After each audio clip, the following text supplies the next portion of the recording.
What's up, everybody? Do me a favor, hit the subscribe button and the notification bell to get notified on all the new stuff that's happening. But before we get into the Reefscape we posted on Instagram, follow me there if you like, and talking about the Neptunian Cube and where we're at with building that out, I wanted to talk to you about this bad boy. We had suggested multiple times on live videos, which happened Wednesday, 8 Eastern, 7 Central, that we were gonna do puffers of some sort. Well, the puffer that I wanted, this is too small of an aquarium. And then the other puffers that was suggested to me that I did some research on are very expensive. So we redid the theme based on Chris Biggs, the Mad Aquarius, his suggestion. And his suggestion ties everything in that I post on Instagram, that I talk about my spirit animal, everything. And it still lies within Africa, which is perfect for the theme. But you'll see that Wednesday, this week, 8 Eastern, 7 Central. But let's talk about this. Let's talk about the Neptunian Cube and where we're at with that build and what the heck's going on and why it's taking so long. But no, seriously, it's a mess. I'm still waiting for some furniture, but yeah, whatever. This is the Neptunian Cube. We've done some stuff live. We showed it on a video, but we added some sand. Now, this was just to test out what sand we actually liked and what we really wanted to go with. And ultimately, it was the Carib Sea sand. I've got a mixture of this still in the vivarium I'll show you here in a moment, but it's not a vivarium yet. And this is what we're gonna do. It's going to have like this Lake Tanganyika cave effect where there's gonna be rocks here and they're gonna trickle down. This is gonna be wide open space. We're gonna do some open water swimmers, some shell dwellers, and some rock dwellers. Not sure exactly which specific ones we're gonna be doing. However, I do know that that's the route. It's 100% solidified. And then I just gotta find a place to get the fish. We're gonna be filtering this bad boy with a Whale 500 from Sicce and a Space Echo from Sicce. And of course, I work for Sicce, so that's why we're doing that. I'll also be putting an extreme pump. I'm not sure if I'm gonna do the extreme SDC, which is controllable by a controller and or Wi-Fi, or if I'm just gonna do the regular extreme where I can get a wave surfer and connect it to that and have multiple pumps doing different things all the time. But that's the Neptunian Cube. That's what we're doing with that. Let me know in the comments what you think. Now let's go talk about the other aquarium. Okay, this aquarium, if you didn't see it on Instagram, was looking in shambles, so to speak. So I posted some photos, rescaped it a little bit. I got a couple more ideas that I want to do with this aquarium. And there are 2 fish in this aquarium that do not belong. So if you do see them, don't go, oh, you hypocrite, man, you didn't play. There's a reason, social distancing. I had to get them out of this thing. And then I had to put them in here because I had no other place for the size of the fish. Is it working? Yes. Will it work long-term? Probably. Do I want to do that? Absolutely not, because it's not the best interest of those fish or the fish that were already in there. So let's take a closer look at this aquarium and talk about what we did and what the heck has happened. So as you can see, I put the live plants that were from vivarium, and there's one of the Geophagus that is not supposed to be in there, but we'll discuss that in a moment. So I added the live plants and they are literally terrorizing them. Literally terrorizing them.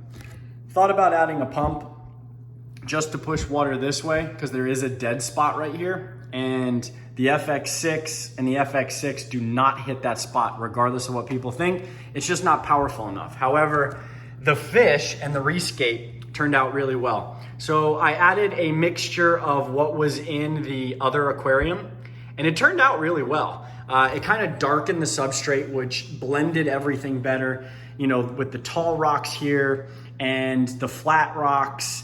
It ultimately gave it a new dynamic that I was looking for. So I spread the shells out, added some rocks all over the place, and then I let the fish do their thing. And as you can see, we've got some maximum coloring up. Oh my goodness, there's my catfish. 8 years I've had those, I think, almost. Just will not get rid of them. If it ever came down to it, they were going in their own aquarium together.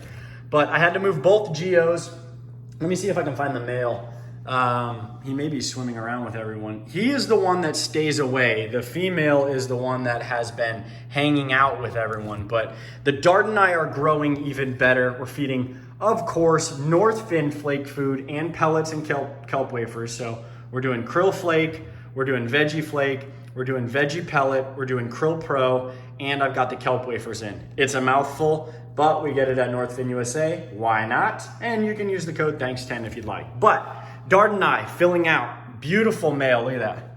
Oh, it's a really cool dither fish, and dither means just, for my terms to you, is they're there, they'll move, they're a little bit bigger, and they kind of break up, they're referees, right? They break up the monotony of what the Tropheus will do. So there are less Tropheus in here than there were a year ago, but I believe that these are the hardiest of them. Oh, look at that. Oh, he wants to breed so bad that he lures every female to his little chalet, and it just doesn't work. So I don't know if he's got the good goods or what, but we still have Tiny Tim over here. I don't know, he's very, very strong. He just doesn't grow. We did a nice water change, and I'll show you how we did that here in a moment. And we still have one of our shell dwellers.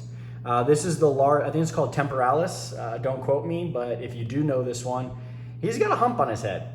He's really cool, and honestly, he's kind of a jerk, and I like it that way. But the look on these Tropheus is starting to really bloom. The coloration's coming in really nicely. And overall, everybody is coexisting. We've got the Synodontis, which I found out right there. There is no name for that one because it is in fact a hybrid. And it was told to me by one of the most well-renowned catfish experts at CatCon.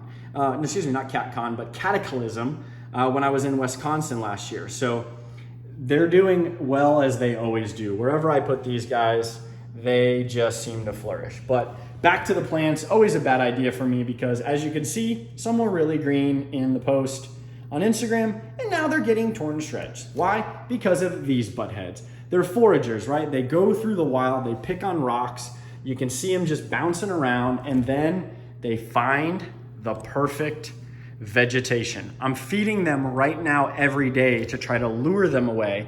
I feed them a little bit. So whatever I would normally do, I cut it in half. So if you were to do something like this, I would highly recommend you cut it in 3/4 because we all overfeed. And I've come to know that that's just a problem, period. And we need to slow it down because it'll make our tank more stable.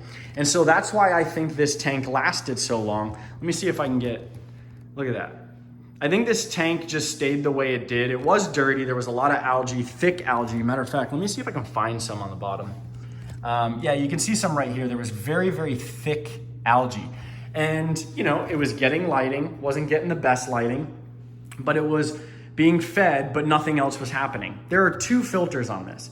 There is no way that if I didn't have these filters that, you know, these guys would survive, right? The bacteria load from utilizing the products I did to legitimately not putting any hands in it whatsoever, mine or anybody else's, really helped this aquarium thrive. It allowed it to stay as stable as possible because the bacteria colonies within the filtration, because of the biomedia, and the other source of bacteria that would be kind of in the sand beds and other places just wasn't touched. So you've got 2 major bacteria colonies in your aquarium at all time. You've got heterotrophic and you have autotrophic. Autotrophic is going to be your oxygen thriving, ammonia consuming bacteria. And those are the bad boys that are going to thrive wherever water is moving freely. Filtration underneath here. And then you have your heterotrophs, which really don't require oxygen. They just love to eat the organic waste, right? So if you have a really solid colony of both of those, then you're good. And that's why I use Monster 360. And I've always used Monster 360 ever since I found out about the product, because after almost 8 months of no water changes, look at that.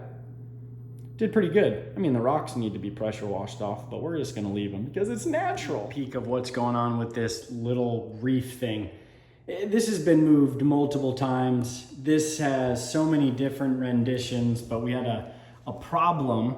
As you can see, I had to add a Voyager Nano from Sicce and point the fluval nozzles down because, well, it's not working properly, so I have to figure it out. We had a coral piece die off. Don't know what happened because the other one's doing well. And then that one right there kind of fell between the rocks.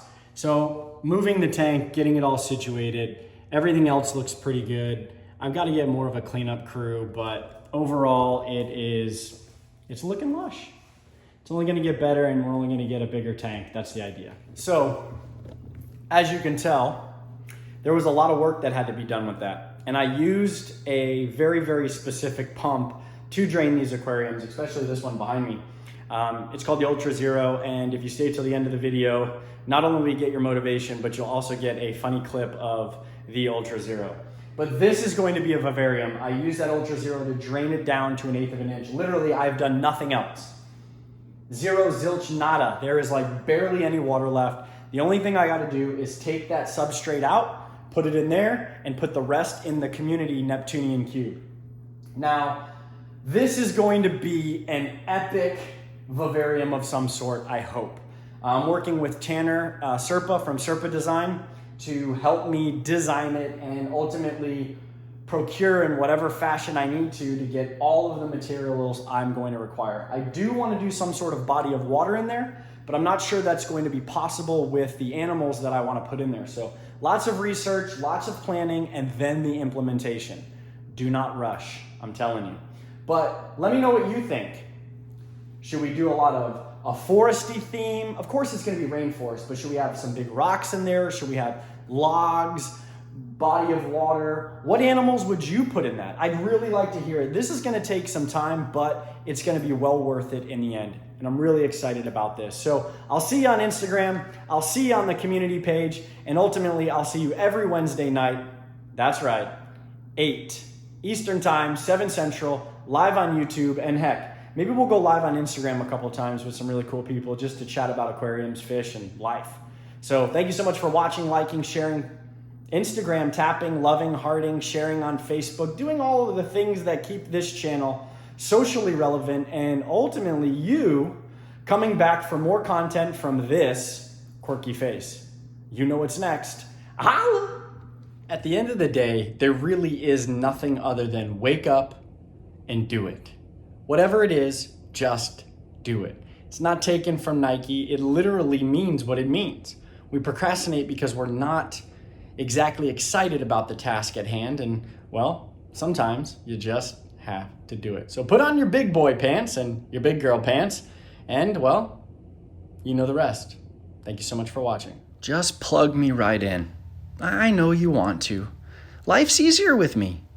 I'll drain that water down to 1/8 of an inch, whether it's your aquarium, your pond, or maybe you spilt some water. Whatever it is, I got your back. That's why they call me the Ultra Zero.